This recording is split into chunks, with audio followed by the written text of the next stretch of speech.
Please stand clear of the doors. Por favor, manténganse alejado de las puertas.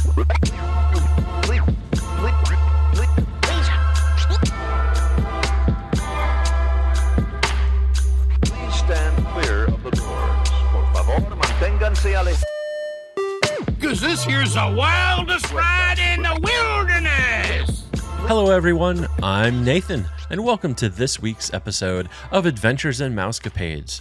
We're picking up with Tim and Audie where we left off. They've just talked about their transatlantic cruise on the Fantasy, and now we're about to dive into their river cruising adventures in Portugal.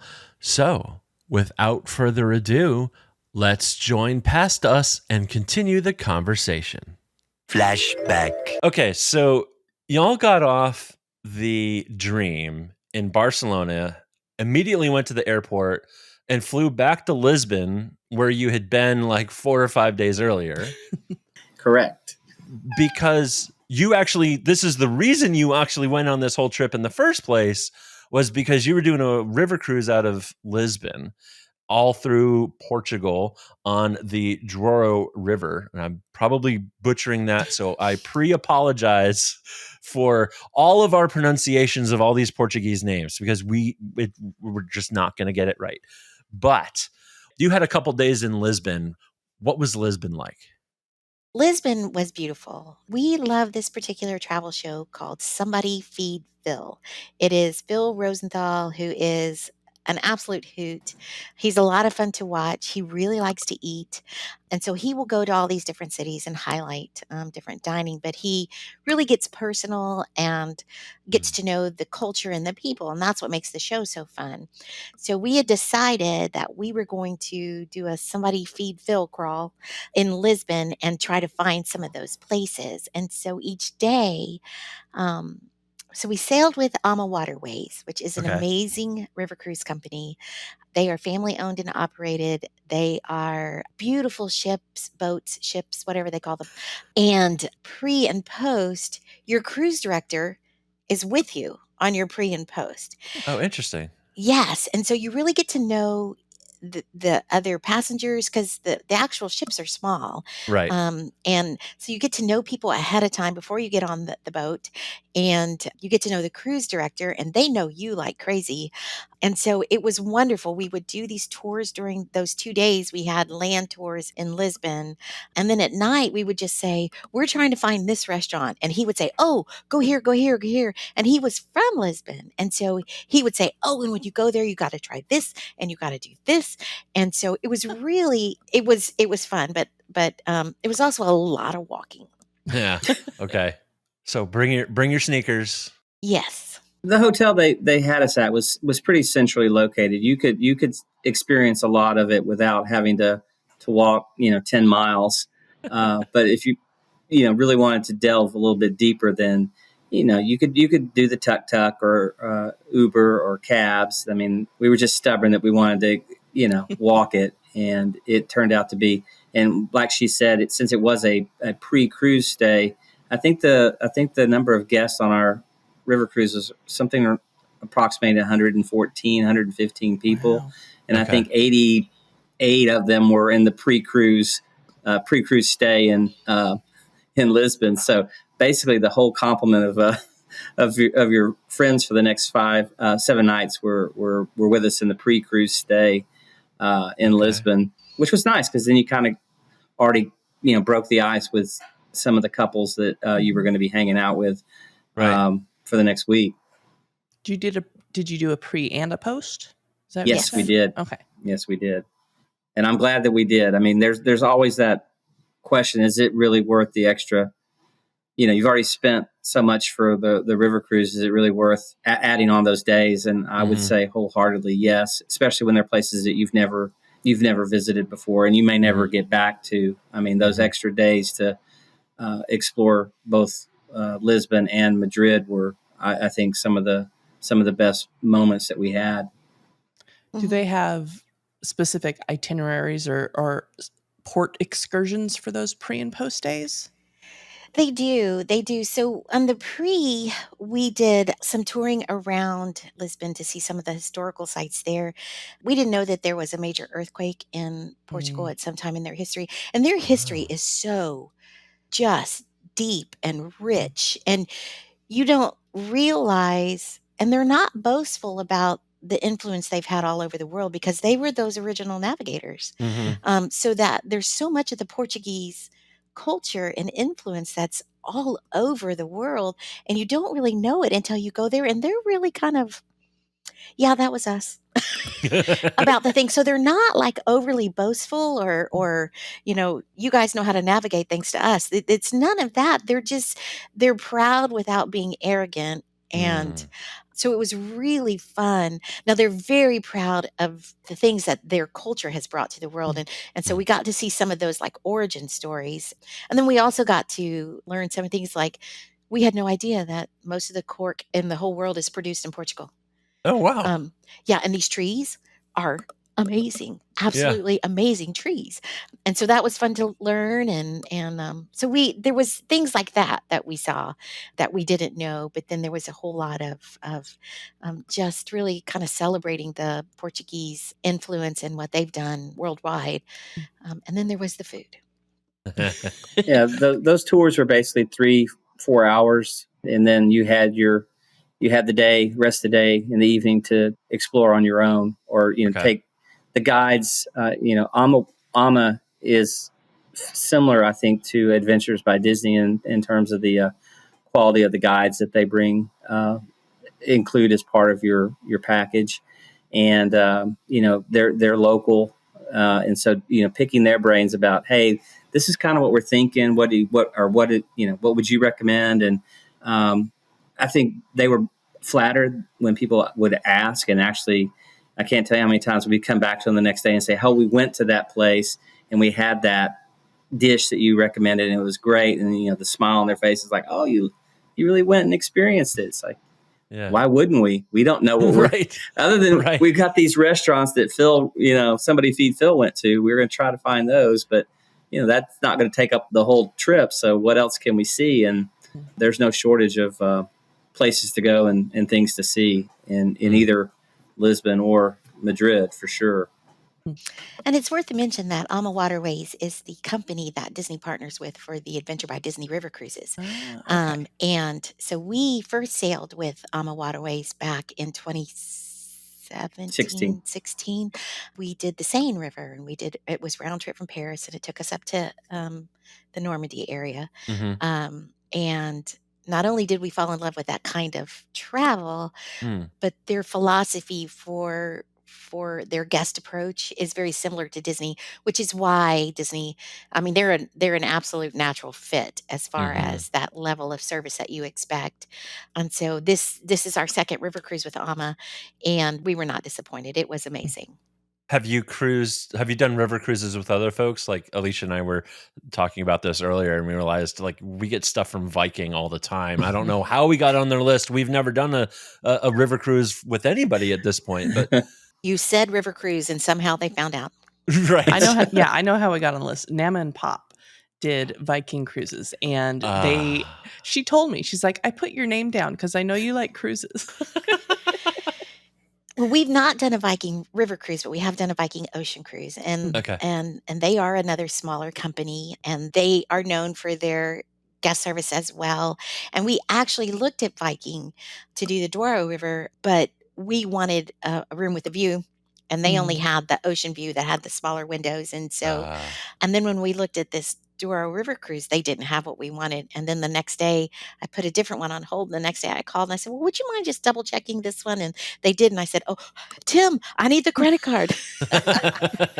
Many a great story has started with that very phrase. Tim, I need the credit card. so, but they're wonderful. And yes, there's tons. So river cruising is very popular in Europe. There's a lot of European-based river cruise companies. And what's really one of the interesting things about river cruising is when you go and to these ports because it's AMA Waterways likes to tell you that ocean cruising takes you to your destination, river Mhm. cruising takes you through it. Mm. And so you come to these smaller villages where you port, and they don't have big ports like cruise ships. Mm. It's like a seawall, a Mhm. river wall, like it's crazy, Mhm. and there's not. These boats are very long, and so there's no place like they can't go, head to toe, head to toe. Um, I know there's probably a nautical term for that. Um, and so what they do is they stack side by side, and you walk through the different vessels Oh my to get goodness. to the dock. Oh, And interesting. yes, and we did not know that the first river cruise we went on, and it was like, wait, we have to walk through there. They don't care. I mean, we don't have to show our passports to like walk through these things, but no, no. And it's really interesting. So you get to see the different flavor of all the Mm. different ships. And literally when you're at these docks, they're all the same size and everything. So like you're standing on the rail having a great conversation with the person who is in the boat right On next another to you. boat. That's amazing. Yeah. Yeah. And so you get to see the different flavors and the different styles and the different themes. Yeah. Ama is very classic. There's some that look a little Las Vegasy. Vikings are very traditional, very Nordic. Okay. Mm. They're kind of upscale IKEA. They're beautiful. They're absolutely beautiful. And so it's different. And they're all very different. Yeah. You all have been on a bunch of ocean cruises.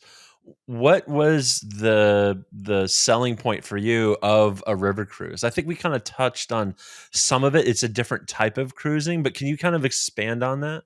Well, the initial reason that we did a river cruise was when Disney announced that they were going to be partnering. They weren't going to build their own ships, their own Mhm. boats. They were going to partner with someone, and we knew who that was, and so we looked into it, and they had an itinerary that went to Normandy, and I've always been fascinated with World War II, and Mhm. Mhm. the chance to go not only to Paris, in and out of Paris, but to get to go to the landing beaches, to stand on Omaha Beach was just too Mhm. much to pass up. So it's part Yeah. research to see, we knew they had to be good or Disney wouldn't have selected them as their river cruise partner. Right. But also it exposed us to a whole nother way of seeing destinations that you can do it with ocean cruising, but it involves a lot of transportation from Yeah. the port into these inland areas to see things. So it was an eye opener, that first one, for a variety of reasons. We also went to Monet's home, the Oh, painter, wow. Yeah. and saw some beautiful countryside. And but this Somebody Feed Phil, the program that she mentioned, when we never had any inclination to visit Portugal until we saw the episode on Portugal. Yeah. And he sold it so well that we started looking for a reason to get there. And the river cruise, they had one on that river through Portugal, and it's like, that's the one Yeah. we need to do that. And out of that came the transatlantic to get over there. Right. Big stories, but yeah, I mean, it is a different. It's slow paced, Mhm. and it's small guest count. I mean, like I said, it was about 115, I think, people on board the boat, and probably the max capacity is probably not a whole lot more than that, maybe Yeah. 130, 140. So these are small vessels. They don't cover a lot of ground. They don't go with, but the people that are worried about motion sickness and things like that, no concerns. Yeah. Yeah. Yeah. Is there onboard entertainment on these cruises?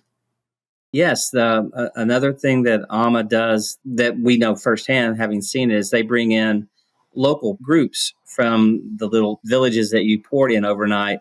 So they'll Mhm. bring in I think we had a college like glee club type group that came on board and did traditional Portuguese music, and they have other musical acts that they will book in the. I mean, there's not a huge area. There's a lounge at the front of the ship boat where Whatever. the nightly entertainment will happen. The cruise director will get up and he kind of give you the heads up of what's coming up the next day, kind of like you would on in the theater of an ocean going cruise. But yes, so there is entertainment. There are specialty speakers, kind of give you the heads up on what you're going to be seeing, and so they take really good care of you. You're not just left in your stateroom going, well, now what? Waiting for your next port of call.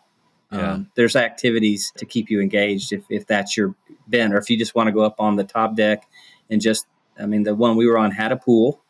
It was small, but Yeah. there was a pool. But just, nice reclining chairs to watch the river slip by and look at the vineyards in Portugal is what we did a lot of.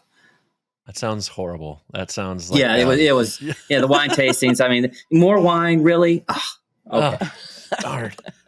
Yes, if you look at the itinerary, it's like wine tasting on this day and wine tasting on this day and wine tasting on this day. And I kept telling him, man, by the end of this cruise, we're going to be so sick of wine. But it was like at the end of the cruise, it was like, oh, this one is so much, it's just so good. It's like the first glass of wine we'd ever had. It was fun, though. It was a lot of fun.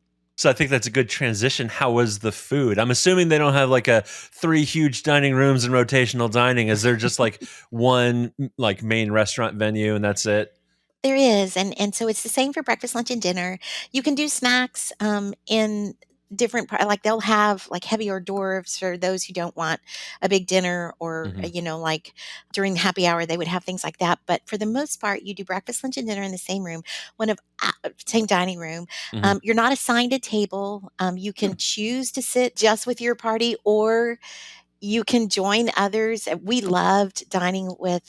I mean, we met some of the most fascinating people, just wonderful people that we dined with. And the tables are fairly close together. So we might have been sitting with this couple, but we were also talking with this table, and it was always so much fun. And one of our favorite parts about dining on the river cruises is they locally source so much of what they serve. So because they go to these small villages, the upcoming menu would have, we're going to have this, and this, or we're going to have this, and this. And it's because it depended on what was available in the markets. So it's amazing. So the food is always fresh. It's really good. The chefs were a riot. He would come out and visit with everybody during the day. His wife was on board too. She was the pastry chef, and the two of them together were a lot of fun. And he did a cooking demonstration one day as well. Oh, wow. So their crew is very small. Their crew is typically from nearby where the ship is, whatever the river Right. that you're sailing on. And so the crew are all like local guides. So Got like it. you can ask anybody on the crew, hey, we're going to go venture out here. What do you think we should do? And they would be able to tell you, go here, go there. And that was another thing, that in both Lisbon and Porto, the two big cities, we felt perfectly safe walking around. And we ventured off the beaten path. We didn't stick to just the tourist spots. We went through different neighborhoods and got lost several times, but we felt perfectly safe walking around everywhere we went. So it was nice. Were there port adventures scheduled through the cruise like you'd see on like the Disney ship or elsewhere? Is it the same kind of setup? No. So yes and no. So with a river cruise, we would have options, but part of your cruise fare includes a daily shore excursion in each one of the ports that you're in. Okay. And so like this one was called The Taste of Portugal and Spain. And so as you would imagine, that it was very food and wine, sometimes beer, food and wine that was the focus of the excursions. But they were scheduled excursions, and then there's a couple of times when you would have the option within that schedule, like in Porto for one.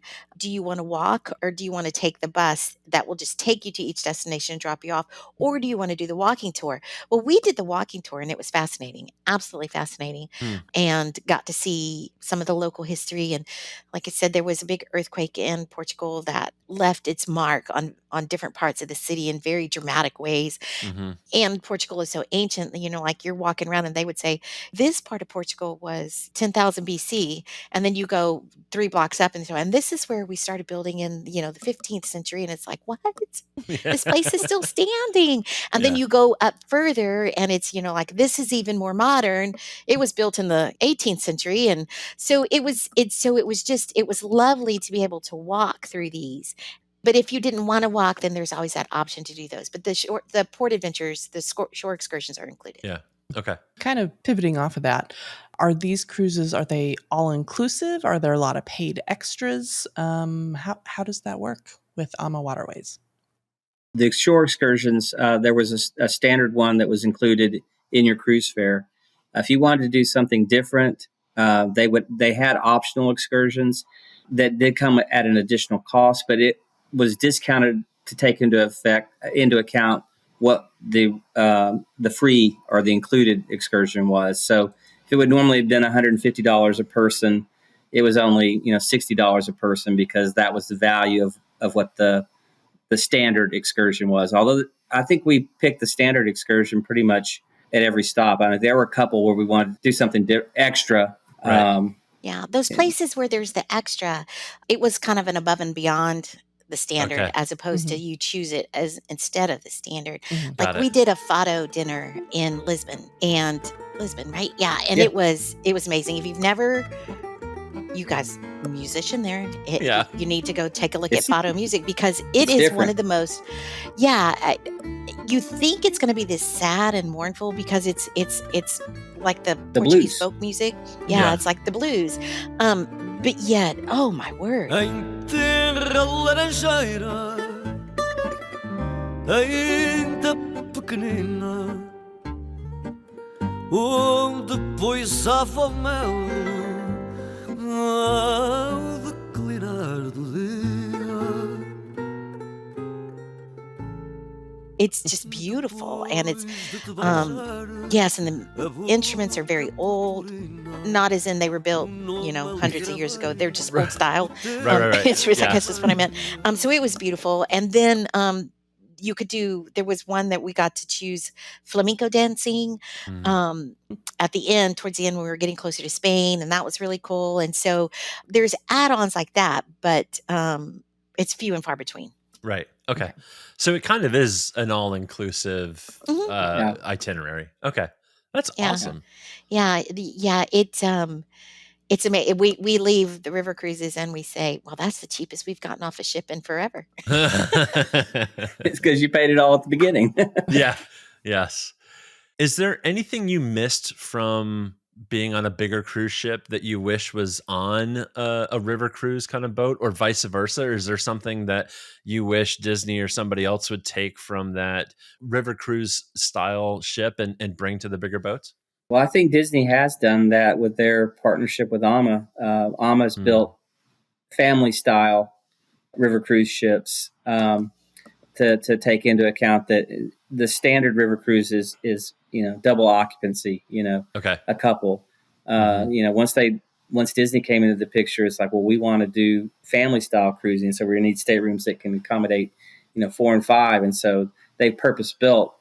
They're still limited on how wide and how long they can be, but they have expanded their fleet literally and figuratively to accommodate the Disney crowd, that Right. they want to travel as a family unit, as opposed to just mom and dad or grandma and grandpa.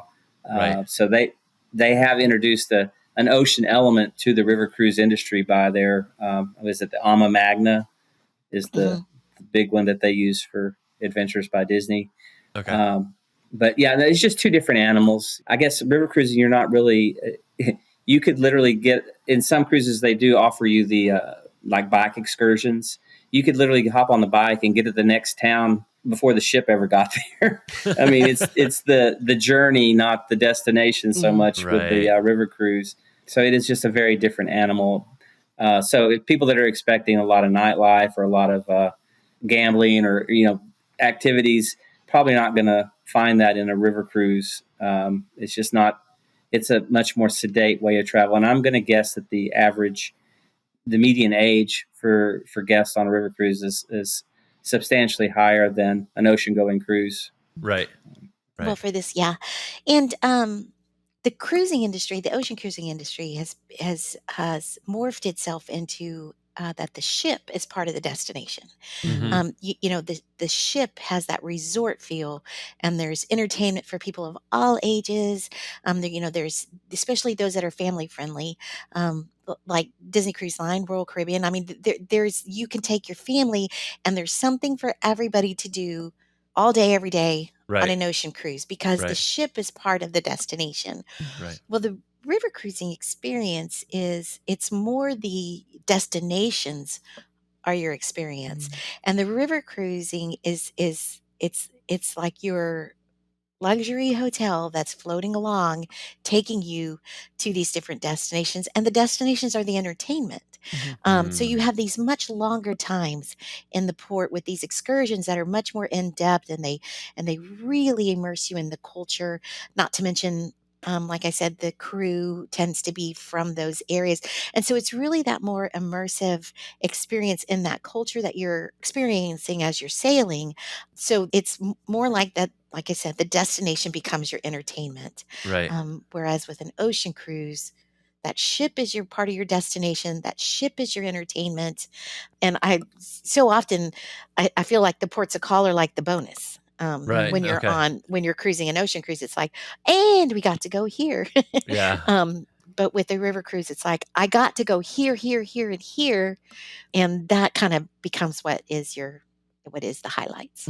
Got it. Okay. That makes a lot of sense. And that was something I wanted to ask about, which is who should be thinking about a river cruise? Like, who would you, as a travel agent, who is your target market? Who are the right people who you'd want to steer towards a river cruise? Or conversely, maybe it's a better way to phrase it is, who are the people who are interested in a river cruise who come to you and say, "Help me find the right thing to go do"? Well, it's probably been back in 2007. We were at a travel agent convention and learning new products and Mhm. listening to, and we went and heard a couple of the big river cruise companies give their presentation, and we walked out of there going, oh my word, never heard of this. We were new travel agents, we'd never heard of that, and it was like, okay, let's dig into this. And we started looking, and at that time, which wasn't that long ago in history but feels like really long ago, Mhm. river cruising really had this older kind of dynamic to it. Right. But ocean cruising has introduced families to cruising like Mhm. crazy. Thank Mhm. you, Disney Cruise Line, Yes. for making families realize that that is a fantastic way to spend some really quality time with your family because you are captive on this vessel. Right. And it's just so amazing to have that experience with your family. Well, the river cruising started to catch on to that. And so family river cruising is just now kind of getting its wheels. But before that, you started to see other companies like Tauk, for one, has a river cruise boat that is so hip and cool. I mean, it is amazing. Their staterooms are more like lofts. And they've got these little elevated viewing stations in them where you can watch the world sail by slowly. They really draw a younger, more of those 30s, 40s. And then, of course, Viking gets such big play on BBC. And Mm. yeah, and so, and all the cool hipsters like to watch all of the shows on BBC. And so Right. they picked up on that. And so some of their newer ships are really designed more for a younger crowd, so you can see that there as well in some of those newer Viking ships. They've got some of those amenities that appeal to, the 40s, 30s, late 30s, 40s Yeah. crowd. Yeah. But then they also have all of them, including Amma, are very appealing to those who have that little bit of wanderlust in them that want to Mm. see the world in a different way. Mhm. They're not ready to go stay in the hostels and, hitchhike across Europe, Yeah. but they want that slower pace. They want that more immersive experience. They want to feel Yeah. like they've not just visited a place, they understand the place after Right. they've been there. And river cruising is that experience. So over the last 10 years, we've really seen the demographic of river cruising skew down. When we went back in 2016, I think a lot of it had to do with the fact that we were going to Normandy. It was very Yeah. much an older, I mean, Mhm. we were the babies. We were the babies. But this time around, we were not the babies. We were not the babies. We were not the oldest, but we were not the youngest either. Yeah. And so there's more and more of that. And because the river cruise industry as well has become very attuned to that specialty niche that people are looking for. Like this one was flavors of Portugal and Spain. So it was foodies Right. and wine connoisseurs. There's the Bordeaux in France, which is amazing. They've just announced an itinerary in Colombia that just seems amazing and adventurous beyond adventurous. Yeah. Yeah. And so then, of course, there's still the Normandy, there's the Rhone and the Rhine, which are those traditional river cruise experience. And then they've also, like October, there's tons of Oktoberfest river cruises. Mm. Um, Yes. Mm. Yes. Hmm. Yes. I wonder who would like that. Nobody comes to mind really. But those just look amazing. And then, of course, there's the Christmas markets that are in November and December. And don't let the name fool you because they don't sell Christmas markets on Christmas. So you got to go before that because Right. people in Europe have different ways that they, they don't do our pace of life over there. They do their own. Right. And so they don't work on Christmas. Good for them. But yes, but they and so there's the tulips in that part of the world. You can do those UNESCO sites and and visit that part of the world. So it's really all that. So that was a long answer to everybody should take a river cruise. Well, it's funny. We were joking before we started recording this evening, and you had said, after we had somebody on from talking about Run Disney and like when are we doing our half marathon and things like that. We have to start really considering, Alicia, who we're bringing on the show, because I don't know that our bank account can really take all of these things that we're like, oh, we should go do that. We should go do that. I'm over here plotting in my head. Okay, when Sterling graduates, we're going to do this and this and this. We won't have to worry about school schedules. Yep. Or where kids are going to go. Yep, we'll just go do it ourselves. So that is one of my favorite parts about being a travel agent is, I will get a request for, someplace I've never even heard of and need to go out and really dive into to discover. And the next thing I know, it's like, honey, I've added something new to the bucket list. Tim, I need the credit card. Yeah. All right. So we've talked about the river cruise. We haven't talked about in depth Madrid, because y'all were mentioning that Madrid was really special in that kind of post stay that you had. So give us the rundown on Madrid. Well, Madrid, unlike Lisbon, was a much more walker-friendly city, just because it didn't have the huge inclines to circumnavigate. So that part, it was laid out. It's a walker's paradise because you literally can get to so many things without having to worry about transportation. It's very walker friendly. We, again, visited some of the sites that we had learned about on Somebody Feed Phil, some of the restaurants. But, just like she said, sometimes we would get lost, turned around in what we were trying to find. And those were some of the best ones because we'd stumble onto things that we weren't anticipating and we're blown away with what we would find. So it was well worth the extra time and money to add on those days at the end of the river cruise, not only just to kind of catch our breath and get ready for the long flight home, but just to really get to experience a part of Spain that we had not previously visited before. It has a lot of history, a lot of great food, some really good shopping. I think Audie would say that was probably one of the highlights. It really was. Well. Yeah. When we left the ship, so we ended our river cruise in Vegetarón, right where Portugal and Spain meet. Okay. And so we get on a bus and it's like 3.5 hours to Madrid. And so they break it up by stopping in Salamanca, Spain, which has the oldest university. Huh. It was absolutely gorgeous. I could have spent 2 days there. We got back on the bus and it was like, I never knew I always needed to go here and now I want to come back because it was just beautiful. It was just absolutely beautiful. And the people were amazing. We walked by far too many restaurants that we didn't have enough time to eat at. And so we get back on the bus and, we're kind of like, now I got to go to Madrid. It's a big city. And then we get to Madrid and it's like, wow, this place is amazing. We stumbled upon this park that they kept saying, yeah, we have this little park. And if you go down here and you go down there, and we went into this park and the next thing we know, we were like in paradise. I mean, it was bigger than Central Park. So they called it a little park and it made me go, what? It had this lake in the middle of it that was stunning. There were entertainers all over the place. Lots of street entertainers who like to wear costumes they shouldn't wear. So that was delicately interesting. Put. Yes, that was interesting. But then there was street musicians that would just blow your mind. And so we really enjoyed that, wandering off the beaten path. And again, there were a couple of times where we found ourselves, we should have gone right, but we ended up going left. And we were in these little tiny, narrow alleyways that would open up into these gorgeous squares. Mm. That was just such a community of you could just see that the people there, this was like the center of their life, these Mhm. little squares, and it was so lovely. But Mm. we really enjoyed Madrid, and we enjoyed finding the Somebody Feed Phil food. And as a matter of fact, we had our family over last night for one of the grand's birthday, and we had a Spanish feast. We made some paella and some huevos frotas, which are broken eggs. Never knew that would be a staple in our house after eating in Spain. So it's just a great place to visit. Awesome.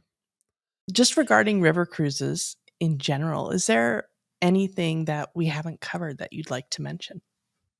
I think probably the most important thing to know about river cruising is it truly is where you go to disconnect. Mm. Um, you want to go with that knowledge that it's not going to be go go go. It's not going to be that hyperactive. I got to have something doing all the time.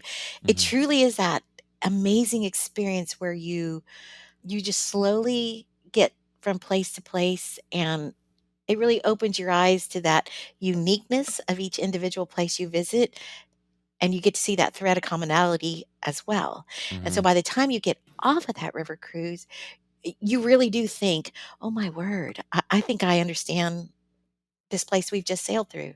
Mhm. And or at least that has been the experience for me, both in France and in Portugal. Yeah. And we did rebook on board. We just don't know yet where we want to go. Yeah, give me the credit card. I Yeah. would just add, for people that are looking at river cruises, not to get sticker shock. You look at the Mm. price point, and but you have to step back and look at what all it includes. It's to me, it's very similar to looking at an adventure by Disney. You get that price per person, and it's like, oh no, I mean that's ridiculous. I can't afford that. But then you start Yeah. diving into the details of what that fare includes. And like I said, with river cruising, it's your excursions, your meals. I mean, your Your room and board. I wine, mean, your beer, your yeah. Oh, wow. like Yeah. you said, Nathan. It's like an all inclusive almost. Mhm. And so that's something that you just have to take into account. Don't let the bottom line impact or miss what potentially could be a really fully immersive experience in some really beautiful parts of the world. I mean, they're river cruising is only going to be in the older parts of Europe where that's where the original trade routes were.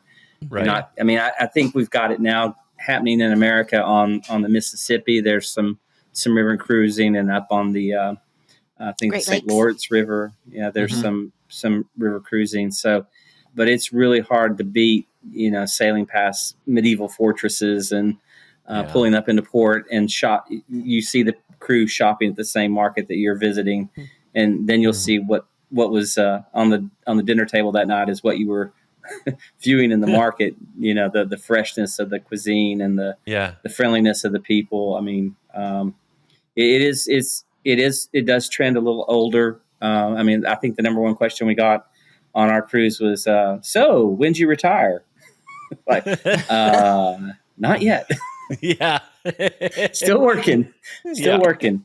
Yeah. But that doesn't really take away from the experience. I mean, you go, as Audie said, for the destination. So if you really want to see Germany or you really want to see the wine regions of France, there's going to be a river cruise that highlights that, and you'll have multiple options to choose from. Amo, Viking, whoever. There's going to be a handful of cruise companies that you can choose from, and they're all unique. They all have their own personality, much like the ocean cruise lines. There's a right fit for everybody. Well, I will say river cruising sounds amazing, and I know at some point we will go on one. Yes. If anybody has an inclination to do something like that, Tim and Audie, why don't you plug your thing?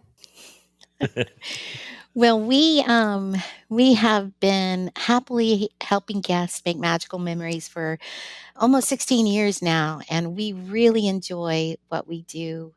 We would love to help your family plan a magical vacation, whether it's river cruising or to other destinations far and wide.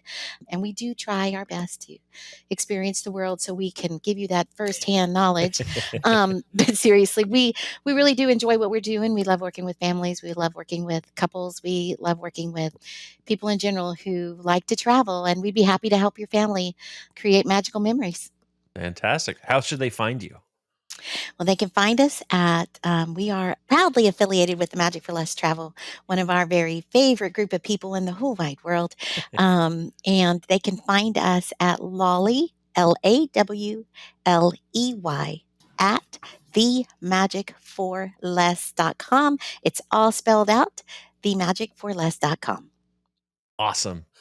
Well, thanks, Tim and Audie, for coming on the show and telling us all sorts of fantastic stories. And now we have a transatlantic river cruise to book. So,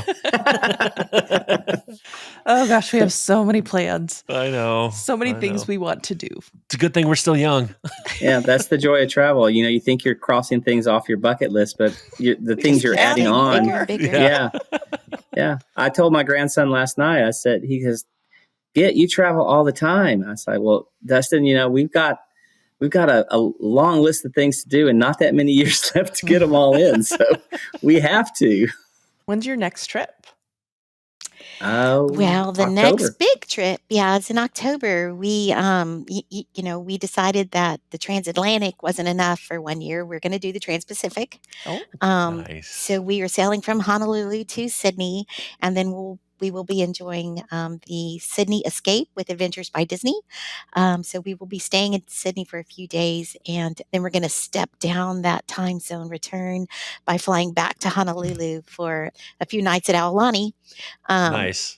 Tim's favorite resort, apparently. But then we're going to stay a few nights in Honolulu before returning home. are you doing the Wonder? Yes. We know 4 people that are going on that. No, cruise. that's a different cruise. They're Oh, it coming is? back. Oh, They're In coming. February. I thought they were going. Okay, Yeah, I thought they were yeah. going to there. I was like, oh, Yes. No. Yeah. Nope. We're taking her over to the land down under. Yeah. Got it. The celebrity chef that we had on the transatlantic is going to be on the Trans-Pacific as well. So Fun. Oh, we're going to awesome. learn some more things that we can incorporate into our repertoire of dinner making and dessert making, hopefully. Fantastic. Yeah, we're excited. Got our luggage tags just this weekend, so it's starting to feel Yeah, real. that was Yeah, official. that's- Now it's official. Yeah. That's Yeah. coming close. When does that embark? October 13th. 13th. Okay. So I have to finish tax season a little early this year so that she goes, I know you can't do this. It's before the deadline. And she told me what it was. And I was like, I'll get done soon. I'll get it out. And just FYI for those out there, he is a CPA by day and an amazing travel agent when he is not CPAing. So I'm marketing director. That's my title. Well, we'll have to have you all back on after the cruise to Sydney and everything, and you get back. We'll have to talk all about that because that sounds absolutely amazing, and you can give our friends some tips and pointers on what they can go do in Sydney. Yes. Yeah, I mean it's a bucket list travel big time. So we're excited because it's all just like the transatlantic from to Barcelona.